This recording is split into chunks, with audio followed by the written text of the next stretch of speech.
ये पूरा जगह है जो यहाँ पे स्टैंड लगता है गाड़ियों का। और ये बाबा के यहाँ जाने का कई स्थान है, कई जगह है, कई जगहों से आदमी जाता है। ये मेला से लोग वापसी कर रहे हैं।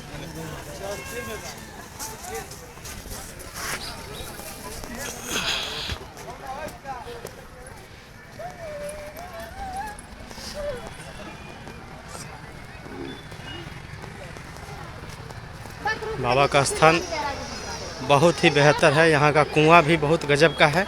ये है बरगद का पेड़ यहाँ का पूरा। ये देखिए चाउमीन की दुकानें, ये सब मेला शुरू हो गया है।